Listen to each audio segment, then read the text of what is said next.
नमस्कार, मैं डॉक्टर कंचन भारत होम्योपैथी में आप सभी का स्वागत करती हूँ। आशा करती हूँ आप सभी लोग ठीक होंगे और अपना ख्याल रख रहे होंगे। चलिए आज हम बात करते हैं एक्जिमा के बारे में, जो कि बहुत ज़्यादा कॉमन है। काफ़ी लोग एक्जिमा से परेशान होते हैं। रिंगवॉर्म और एक्जिमा में काफ़ी लोग कंफ्यूज भी होते हैं। तो आज हम बात करेंगे एक्जिमा के बारे में, इसकी कॉज क्या है, इसके सिम्टम्स क्या हैं, अगर किसी भी पेशेंट को है तो इसको हम ठीक कैसे कर सकते हैं, यानी कि इसके प्रिवेंशन के बारे में बात करते हैं। तो एक्जिमा ये एक टाइप का स्किन डिसऑर्डर है या स्किन डिजीज़ है जिसको डर्मेटाइटिस भी कहा जाता है।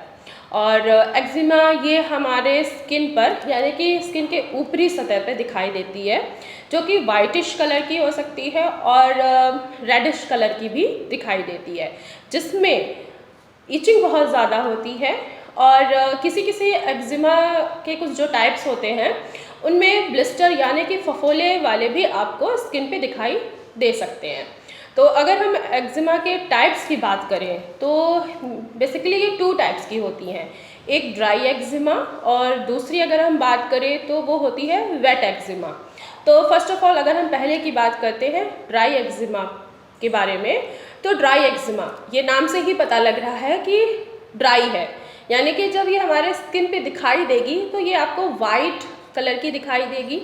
उसमें रेडनेस भी हो सकती है पर उस पर वाइट परत होगी और उसमें इतनी ज़्यादा इचिंग होगी, पेशेंट इतनी ज़्यादा इचिंग करता है यानी कि इतनी ज़्यादा खुजली होगी कि खुजली करने के बाद वहाँ पे आपको जलन महसूस होगी, यानी कि बर्निंग सेंसेशन फील होगा और स्किन जो होगी वो बहुत ज़्यादा ड्राई होगी, ड्राइनेस बहुत ज़्यादा ही होगा क्योंकि इसका नाम ही है ड्राई एक्जिमा। अगर हम दूसरे एक्जिमा की बात करें वेट एक्जिमा, वेट एक्जिमा में क्या होता है कि इसमें रेड कलर का ब्लिस्टर बनता है, ब्लिस्टर यानी कि फफोले बन जाते हैं और इसमें एक जब भी ये फूटेगा या अगर हम इचिंग करते हैं तो ये ब्रेक होगा तो उसमें से कुछ लिक्विड सब्सटेंस निकलता है और उसके बाद पेशेंट को उसमें बहुत ज़्यादा इचिंग होनी स्टार्ट हो जाती है, तो ये वेट एक्जिमा है। तो अगर हम और भी एक्जिमा के टाइप को डिफाइन करें तो उनमें से एक और है जिसको एटॉपिक डर्मेटाइटिस बोला जाता है। ये बहुत ही ज़्यादा कॉमन है, हर किसी को होता है।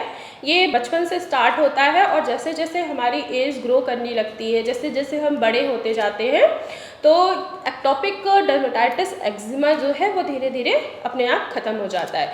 ये बॉडी टू बॉडी वेरिएशंस करती है, पर्सन टू पर्सन वेरिएशन करती है। किसी को जिनकी इम्यूनिटी अच्छी होती है या जिनकी इम्यूनिटी बहुत ज़्यादा डाउन होती है या जिनके अंदर एलर्जी बहुत ज़्यादा बढ़ जाती है, तो उनमें ये देखा जाता है कि धीरे धीरे ठीक भी हो सकती है और जिनकी इम्यूनिटी बहुत ज़्यादा डाउन है तो उनमें थोड़ा सा कम चांसेस होते हैं इसको ठीक होने में, पर अगर ट्रीटमेंट ले रहे हैं तो एटॉपिक डर्मेटाइटिस एक्जिमा वो ठीक भी हो जाता है। अगर हम और भी टाइप्स की बात करें एक्जिमा को, तो एक और भी है, इसको कॉन्टैक्ट डर्मेटाइटिस एक्जिमा बोला जाता है, यानी कि कांटेक्ट से होने वाली, यानी कि छूने से होने वाली। जैसे कि ये उन लोगों में आपको ज़्यादातर दिखाई देगा जो केमिकल के संपर्क में रहते हैं, यानी कि वो केमिकल्स फैक्ट्री में काम कर रहे हैं या जो हेयर ड्रेसर होते हैं, क्योंकि उनको केमिकल्स हमेशा उनको टच करना होता है, केमिकल्स का काम ही होता है उनका।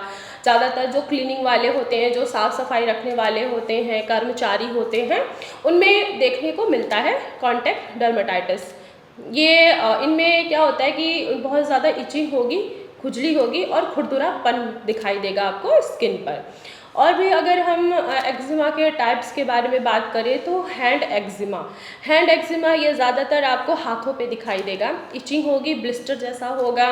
किसी किसी पेशेंट को इसमें ब्लिस्टर भी नज़र आएगा या वहाँ पे सफ़ेद पपड़ी जैसी जमी होगी। जब वो खुजली करेंगे तो उनमें बहुत ज़्यादा इचिंग होगी और रेडनेस दिखाई देगा। ये तो हुई कुछ टाइप्स के बारे में। अगर हम इसके कॉज के बारे में बात करें, एक्जिमा बेसिकली एक स्किन एलर्जी है। ये जब हमारी जो बॉडी का इम्यून सिस्टम है, ठीक है, जब एलर्जेंस के कांटेक्ट में आता है तब हमारी स्किन पे इरप्शंस दिखाई देने स्टार्ट हो जाते हैं। किसी भी तरीके की एलर्जी हो सकती है, जैसे केमिकल से एलर्जी हो गई, किसी को डस्ट से एलर्जी है, किसी को धूल धुएं से एलर्जी है, किसी को खाने पीने से एलर्जी है, किसी को फूलों के परागन से भी एलर्जी है, किसी को जानवरों की जो डेंडर होते हैं, यानी कि जो उनकी स्किन जब झड़ता है, जो जानवरों से ज़्यादा अटैच होते हैं या उनके साथ रहते हैं, जब उनकी स्किन झड़ती है तो किसी लोगों को उससे भी एलर्जी होती है। तो जब भी हमारे इम्यून सिस्टम जब किसी भी एलर्जेंस के कांटेक्ट में आता है तो वो हमारे स्किन पर वो एलर्जी के रूप में हमें दिखाई देती है। तो ये कॉज होता है। अगर हम इसके सिम्टम्स के बारे में बात करें तो ज़्यादातर आपको स्किन पर क्या दिखाई देगा, ये वाइटिश कलर के आपको स्किन दिखाई देगी और उस वाइटिश पे आपको इरप्शंस दिखाई देंगे, रैसेस दिखाई देंगी और स्किन जो होगा बहुत ज़्यादा ड्राइनेस होगा, यानी कि उस पर पपड़ी दिखेगी आपको बहुत ज़्यादा। और ये भूरे कलर के भी हो सकते हैं, ये लाल कलर के भी हो सकते हैं। तो अगर हम इसके प्रिवेंशन की बात करते हैं तो प्रिवेंशन में आपको ज़्यादा कुछ नहीं करना है। आपको रेगुलर बेसिस पे अपनी हाइजीन को मेंटेन करना है। रेगुलर बेसिस पे आपको नीम बाथ लेना चाहिए। अगर आप नीम बाथ ले रहे हैं तो बहुत अच्छा है, क्योंकि इससे आपकी एलर्जी जो बाहर आ रही है वो काफ़ी हद तक ठीक होती आपको खुद ब खुद नज़र आएगी। और अगर कोई भी किसी चीज़ से एलर्जिक है, चाहे वो केमिकल से ही एलर्जी क्यों ना हो उसको, तो उस चीज़ से उसको अवॉइड करना चाहिए, क्योंकि उनको पता है, अगर जिसको पता चल गया है कि उसको केमिकल से ही उसकी एलर्जी बाहर आ रही है या एक्जिमा उसको हो रहा है, तो मैं आप लोगों से यही कहूँगी कि आप उन चीज़ों से थोड़ा सा दूर हो जाइए। या अगर आपका मजबूर है कि नहीं आप सिर्फ वही काम कर सकते हैं, तो एटलीस्ट अपने हाथों और पैरों में ग्लव्स ज़रूर यूज़ करिए, मास्क ज़रूर लगाइए, क्योंकि अगर आप ये चीज़ें नहीं करेंगे तो जाहिर सी बात है आप केमिकल से एलर्जेंस हैं तो आपकी प्रॉब्लम एग्रावेट होगी कम होने के बजाय। आपको अनहेल्दी डाइट यूज़ नहीं करना है, खाने को हमेशा बैलेंस में लेके चलना है। अगर आप अनहेल्दी डाइट यूज़ कर रहे हैं या बहुत ज़्यादा मीठा खा रहे हैं या आप बहुत ज़्यादा फास्ट फूड खा रहे हैं तो भी आपकी एलर्जी स्किन पे दिखेगी ही दिखेगी। ट्रीटमेंट के दौरान हमेशा अपनी डाइट पे फोकस करना चाहिए, तो ही जाके आपकी ट्रीटमेंट पूरी 100% क्योर हो सकती है। जो आपकी प्रॉब्लम है, चाहे वो एक्जिमा हो, चाहे वो सोराइसिस भी क्यों ना हो, चाहे वो रिंगवॉर्म हो, चाहे विटिलिगो क्यों ना हो, अगर आप अपने डाइट पे ज़्यादा फोकस रखते हैं तो आप हर बीमारी से 100% क्योर हो सकते हैं। तो आज की वीडियो में बस इतना ही। नेक्स्ट वीडियो में मैं आपसे फिर मिलूँगी। कोई भी पेशेंट अगर एक्जिमा से सफ़र कर रहा है या रिंगवॉर्म या किसी भी अदर डिजीज़ से वो सफ़र कर रहा है तो भारत होम्योपैथी में मैं उसका स्वागत करती हूँ। आप भारत होम्योपैथी में आके अपना ट्रीटमेंट ले सकते हैं।